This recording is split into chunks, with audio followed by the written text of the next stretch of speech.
Assalamualaikum warahmatullahi wabarakatuh.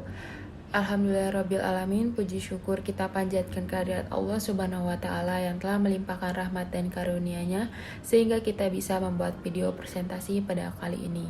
Sebelumnya izin memperkenalkan diri, nama saya Reza Sania Azahra dengan NIM belakang 169 dan saya ditemani oleh teman-teman kelompok saya yaitu Risa Cahyani Hidayah dengan NIM belakang 192, Nur Haliza Azahra dengan NIM belakang 195. Di sini saya dan teman-teman saya akan mempresentasikan tentang pengaruh persepsi kemudahan dan manfaat terhadap minat beli ulang saldo e-wallet OPPO dengan kepuasan pelanggan sebagai variabel intervening pada masyarakat Kota Bandung. Selanjutnya, kita lanjutkan dengan pemaparan. Baik, di sini ada topik yang dibahas, yaitu yang pertama ada objek penelitian, yang kedua ada masalah yang dihadapi pada objek yang dinilai, yang ketiga ada uji validitas dan reliabilitas, yang keempat ada uji asumsi klasik, yang kelima ada hasil uji hipotesis, dan yang keenam ada implikasi ilmiah dan manajerial. Kemudian selanjutnya di sini ada objek dan metode penelitian. Yang pertama ada objek pada penelitian ini yaitu masyarakat atau pengguna layanan e-wallet OPPO yang sudah berpengalaman ditetapkan sebagai objek penelitian ini. Yang kedua ada objek yang dilakukan. E-wallet OPPO disebut sebagai objek yang dikaji dalam penelitian ini. Oke, selanjutnya di sini ada latar belakang penelitian. Yang pertama itu ada isu. Penggunaan e-wallet menjadi sangat populer di kalangan masyarakat Indonesia karena perkembangan zaman ke era modern yang serba teknologi dan praktis. Bahkan pada info brief mengatakan terdapat penambahan penggunaan e-wallet sebesar 130 juta pengguna yang berasal dari Indonesia. Namun, pertambahan pengguna baru ini tidak membuat OPPO menduduki peringkat pertama platform pembayaran elektronik. Kemudian yang kedua ada masalah, OPPO seringkali mendapati keluhan bahkan komplain dari penggunanya, entah itu masalah transaksi pembayaran, pengisian ulang saldo yang terhambat, bahkan tidak bertambah. Fenomena ini membuat pengguna e-wallet enggan menggunakan OPPO kembali. Inilah masalah yang dihadapi oleh e-wallet OPPO. Oke, selanjutnya di sini ada tujuan penelitian, model konseptual, dan hipotesis. Yang pertama, untuk menganalisis persepsi kemudahan berpengaruh terhadap minat beli ulang e-wallet. Yang kedua, untuk menganalisis persepsi manfaat harga berpengaruh terhadap minat beli ulang e-wallet. Yang ketiga, untuk menganalisis kepuasan pelanggan terhadap minat beli ulang e-wallet. Yang keempat, untuk menganalisis persepsi kemudahan terhadap minat beli ulang saldo e-wallet dengan kepuasan pelanggan sebagai variabel intervening. Dan yang terakhir, untuk menganalisis persepsi manfaat terhadap minat beli ulang saldo e-wallet dengan kepuasan pelanggan sebagai variabel intervening. Mungkin sekian pemaparan dari saya, selanjutnya akan dilanjutkan oleh teman saya. Saya Risa Cahyani Hidayah dan NIM ayat 192. Di sini saya akan menjelaskan mengenai slide selanjutnya, yaitu mengenai uji validitas dan reliabilitas. Berdasarkan hasil uji validitas tersebut, pernyataan dari semua variabel dinyatakan valid karena R hitung lebih besar daripada R tabel. Dengan demikian, pernyataan dari setiap variabel dapat mengukur apa yang seharusnya diukur. Adapun berdasarkan hasil pengujian reliabilitas tersebut dapat diketahui bahwa pernyataan dari setiap variabel yang terdiri atas kemudahan, manfaat, minat beli ulang, dan kepuasan pelanggan dinyatakan reliable dan bersifat konsisten jika digunakan pada lintas waktu yang berbeda karena menghasilkan nilai Cronbach alpha masing-masing sebesar 0,784, 0,904, 0,923, dan 0,911, yang mana itu lebih besar dari kriteria minimum 0,6. Baik, selanjutnya itu ada uji normalitas menggunakan Kolmogorov-Smirnov, yang dapat kita lihat bahwa di tabel tersebut pada sigma totalnya berjumlah 0,433, di mana jumlah tersebut lebih besar daripada 0,05, yang artinya data tersebut berdistribusi dengan normal. Baik, selanjutnya terdapat uji multikolinearitas, yang dimana pada tabel tersebut pada tabel tolerance value-nya semuanya melebihi 0,1 dan tabel VIF-nya semuanya kurang dari 10. Ini berarti tidak terdapat korelasi yang sempurna atau mendekati sempurna antar variabel independen. Selanjutnya, yang terakhir pada uji asumsi klasik, yaitu terdapat uji heteroskedastisitas. terlihat di tabel. Pada tabel sigma itu semuanya jumlahnya lebih dari 0,05. Ini berarti tidak terdapat kesamaan varian dari residual pada model regresi tersebut. Nama saya Nurhaliza Azahra dengan NIM belakang 195. Kemudian di sini ada hasil penelitian uji hipotesis. Untuk hipotesis pertama, hubungan antara variabelnya yaitu persepsi kemudahan berpengaruh positif terhadap minat beli ulang. Untuk nilai terhitungnya sebesar min 0,904 yaitu HO diterima. Kemudian yang kedua ada hipotesis 2, persepsi manfaat berpengaruh positif terhadap minat beli ulang. Untuk terhitungnya sebesar 1,732 yaitu HO berhasil ditolak. Untuk hipotesis ketiga, kepuasan pelanggan berpengaruh positif terhadap minat beli ulang. Untuk terhitungnya sebesar 8,989. HO berhasil ditolak.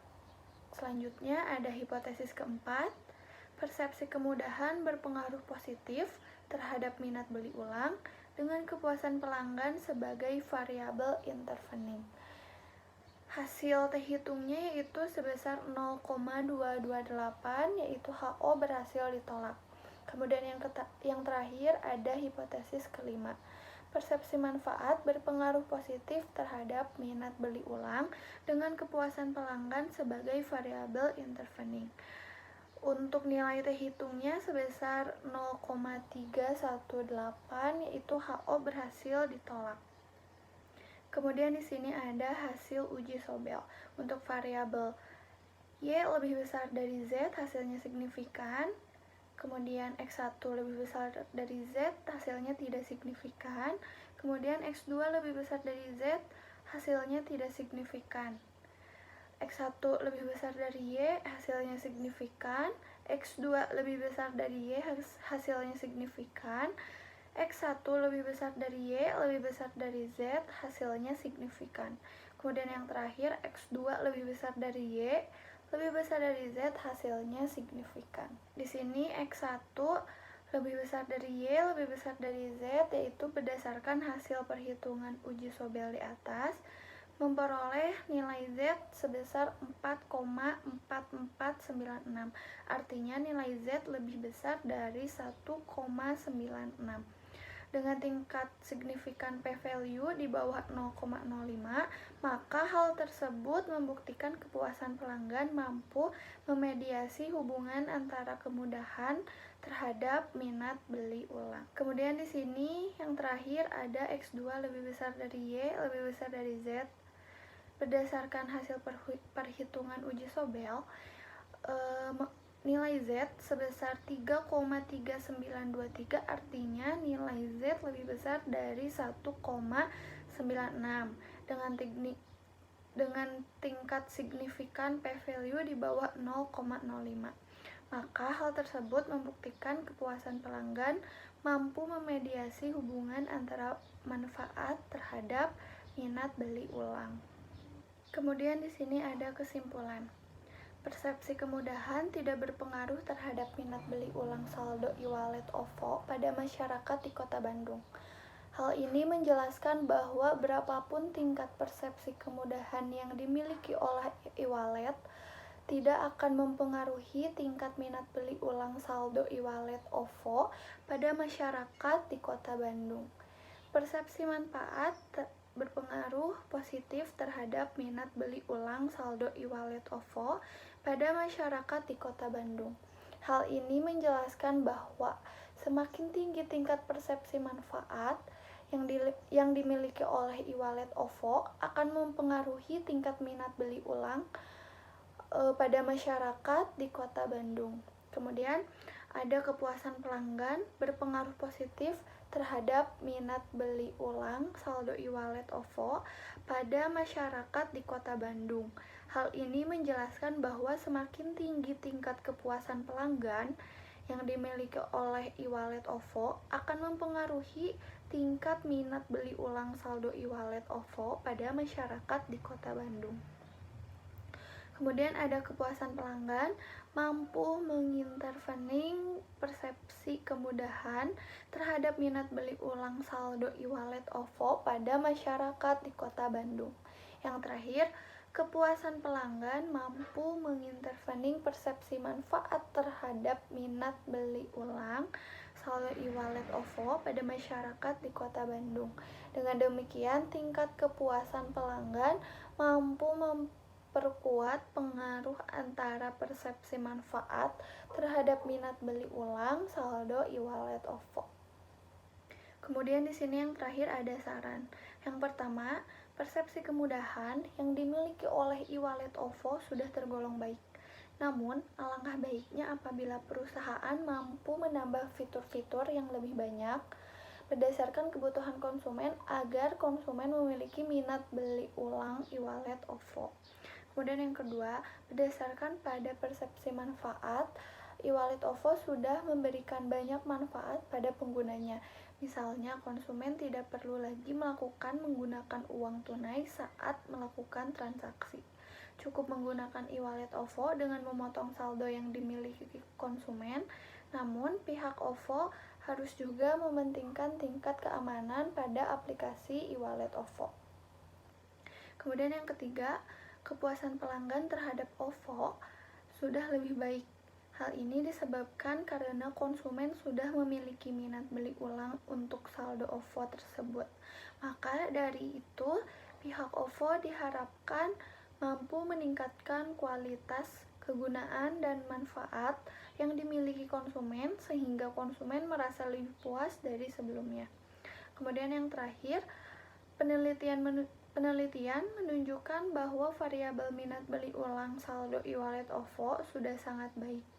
Salah satunya munculnya minat konsumen dalam melakukan mitra dengan OVO, misalnya Grab, Gojek, Tokopedia, Bank Mandiri. Namun, masih banyak variabel lain yang bisa mempengaruhi minat beli saldo OVO. Oleh karena itu, peneliti selanjutnya diharapkan mampu mempelajari faktor-faktor lain yang mempengaruhi minat beli ulang saldo OVO. Mungkin cukup sekian presentasi dari kelompok kami, kurang lebihnya mohon dimaafkan. Wassalamualaikum warahmatullahi wabarakatuh.